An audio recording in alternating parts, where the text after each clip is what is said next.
Joining us now, he's been in the news quite a bit.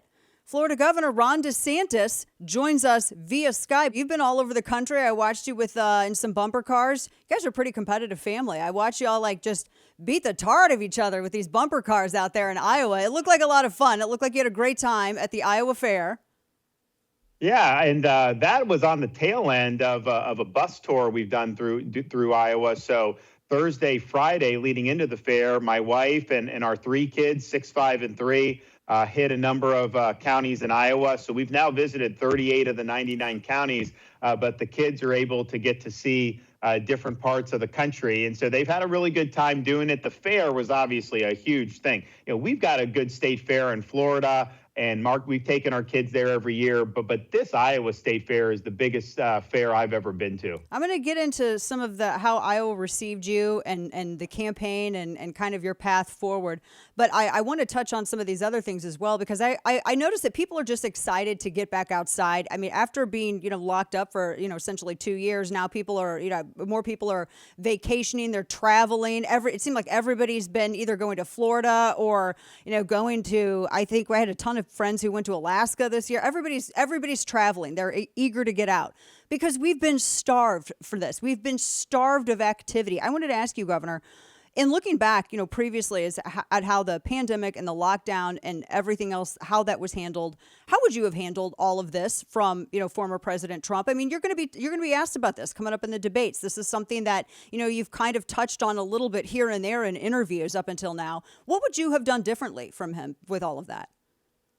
Well, I think the lockdowns were one of the most catastrophic mistakes this country's made in the modern history of the United States. And in fact, if you look at all the economic pain that people are feeling with how much groceries cost, the interest rates now going to be 8% for a 30-year mortgage or close to it, and all along down the line, the start of that was shutting down the economy in March of 2020, of turning the country over to Dr. Anthony Fauci, because it disrupted our labor market. They passed the CARES Act, which was over $2 trillion of printed and borrowed money that got put into the economy. The Fed started putting more money into the economy, and it set the stage for the inflation that we see now to this day. Obviously, they did another $2.2 trillion in December of 2020 as President Trump was preparing to leave office, and then Biden did $2 trillion for the American Rescue Plan, and he did the infrastructure.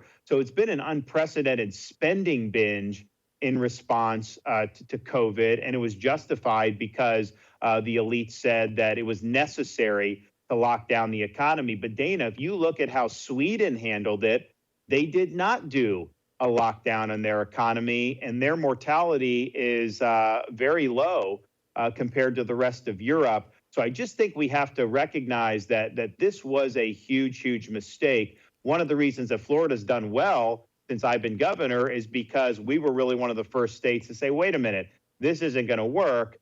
We need people to be able to operate businesses, and kids need to be in school, and people have a right to earn a living. And so we kept the state free, and then the tourism and everything has just been tremendous. We're now rated the #1 economy according to CNBC. But what bugs me about how this happened was it was pretty clear as we got, a couple months into this, that the way Florida was handling it and some other free states, that was really the way you needed to handle it. And yet you still had people like Fauci out there saying that he was attacking us in the summer of 2020 for not being shut down, for having kids going back to school. And he was really responsible, I think, for a lot of the policies that locked kids out of school for a whole year in places like California and Chicago. A bureaucrat like Fauci should not have that type of power.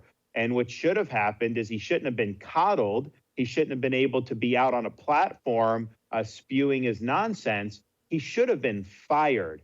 And if Fauci would have been fired, I think that would have helped open up the rest of the country a lot sooner than what ended up happening. And instead, Fauci kept on, and he was in there for another couple years doing a lot of damage to this country. But we have to acknowledge that the country made a catastrophic mistake. And as president, I've pledged we're going to hold the people accountable. who lied to the public on all these things, whether it's lockdowns, masks, mRNA vaccines, people at the CDC, FDA, they did a horrific job. We're going to bring accountability because we can never let this happen in our country ever again. Yeah, and talking with Florida Governor and declared presidential candidate Ron DeSantis on what he would have answered, what he would have done differently in handling that pandemic. I know some were saying that you were criticized for, you and a couple of other governors were criticized for, just as you mentioned, the state reopening, schools reopening. There were some who were trying to allege that you were shutting down beaches. Correct me if I'm wrong. The Miami mayor, who I think has also kind of gone after you and has tried to challenge you, did he make the call to close down the beaches? Because I have a couple of articles, maybe the reporting is incorrect, that I've been reading from these mainstream outlets, but it seemed like he was the one who was making the call to, at least in his area. Yeah, of course. So I was getting hammered in late March of 2020 because Florida people were on the beach in Florida. And there was a guy dressed up as the Grim Reaper, Governor. Yeah. And I had people from the White House say, this is a bad look. You got to do this. And I'm like, well, wait a minute. First of all, they're outside. It's a respiratory virus. And so I took a lot of flack for not closing the beaches. What ended up happening, though, is that the media created such a hysteria that a lot of the counties ended up closing their beaches for a pretty short period of time, but they basically caved to the pressure. You had some beaches like Daytona Beach and Brevard County and some other places that never went down that road, and they basically told the media to pound sand. You had others like Pinellas County and down in Southwest Florida. They did it for a pretty short period of time, but then we encouraged them to open that. But that was a local decision that was made. And in fact, I mean, that was the number one criticism I faced early in COVID was that I was not closing the beaches. You had all the Democrats saying that there should be an order doing a statewide beach closure. Even some Republicans were saying that at the time. We did not think it was justifiable, so I never did that, and was happy to help when places like Duval County in Northeast Florida, the Panhandle, Sarasota, as they kind of said, you know what, we need to have all this stuff open for our residents. And so basically by May of 2020, 6 weeks into COVID, pretty much all of that activity was back in Florida. And if you were in Florida and like Memorial Day of 2020, most of the country was locked down. We had people boating, beaching, doing all that other stuff. And so, but it just shows you, as a leader, you can't get swept away by media hysteria because there's no scientific justification, even if you're a lockdowner. Outdoor activities do not spread COVID. I mean, that is not where you do it. It's usually in enclosed spaces. Right. So to take away outdoor activities and force people inside would have been ludicrous to do. So, and I just, didn't go along with it. And we ended up getting the local governments to reevaluate some of the decisions they made very quickly. I want to switch gears here, Governor, and look across the Pacific because, still related to COVID in a way.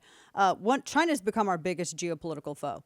I know a lot of people have talked about Russia and Ukraine, and I don't think that you've walked back your position on Ukraine, which I agree with when you were talking about land disputes, and we can get into that. But I'm curious as to how a President Ron DeSantis would handle China. China is our top national security threat, and it's not even close. And I think that there's other threats out there, don't get me wrong. But China has the second strongest military in the world.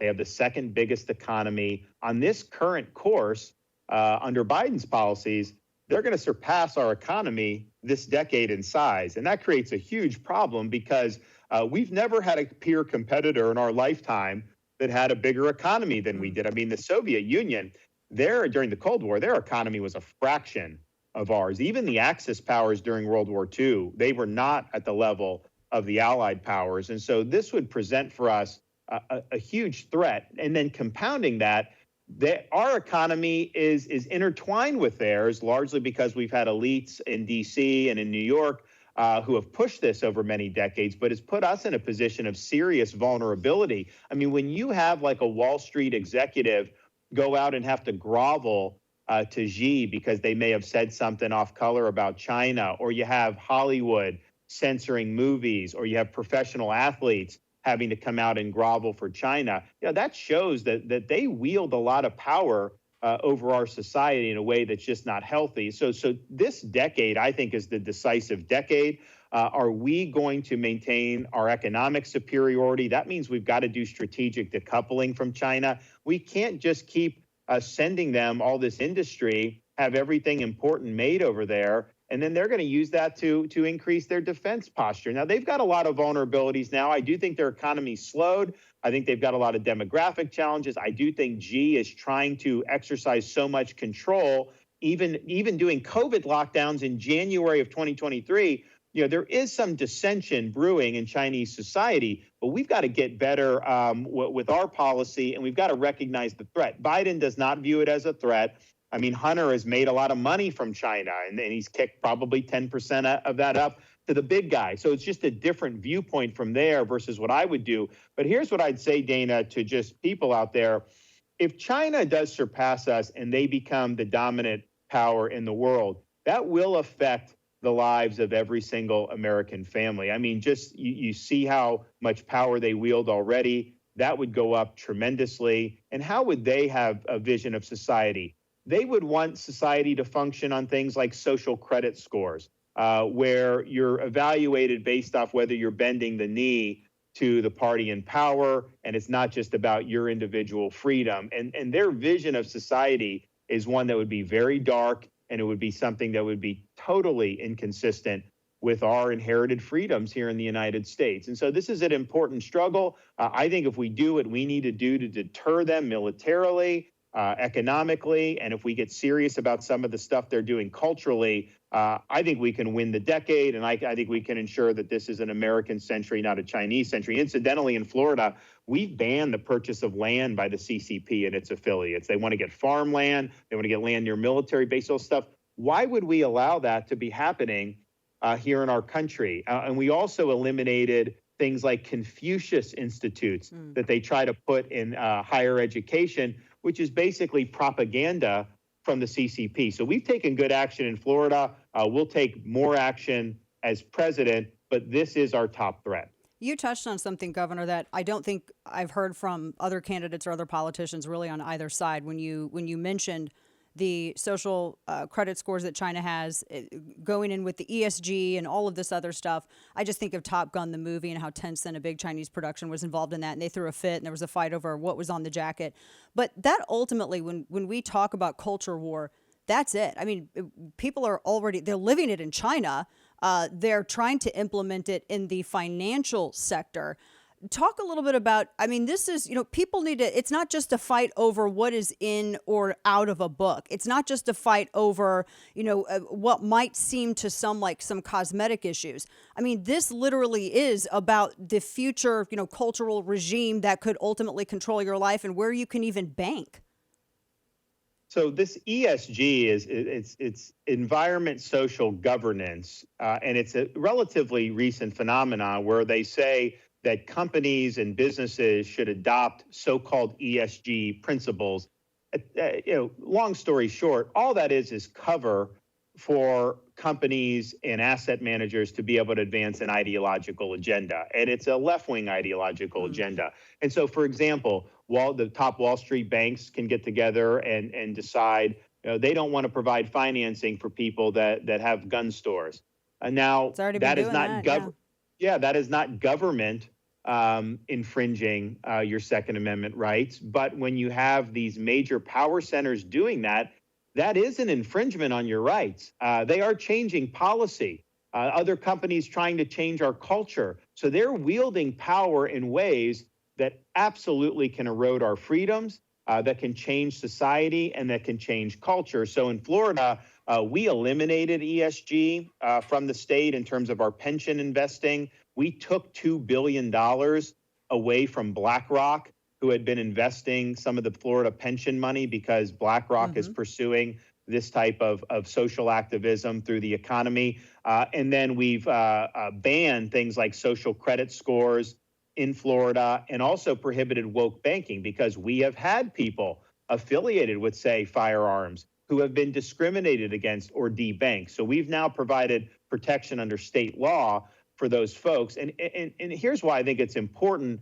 Yes, Second Amendment important. Yes, some of these other issues individually are very important. But the larger issue is who governs society.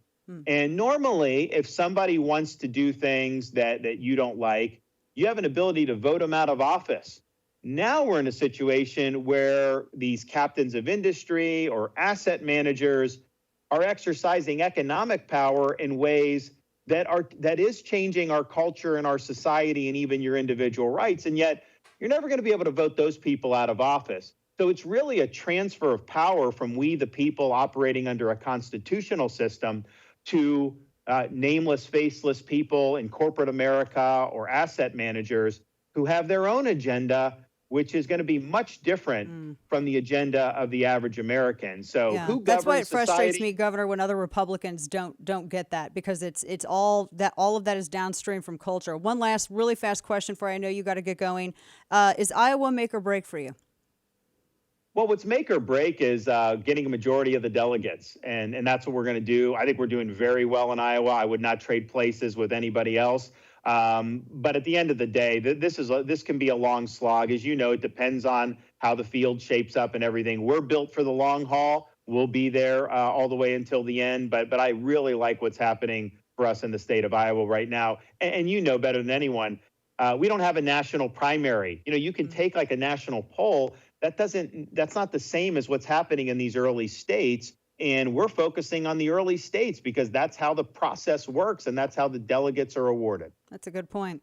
Florida Governor Ron DeSantis will be watching on August 23rd, the big debate. We'll be looking forward to it. Thank you, Governor, for your time. Thank you. Of course.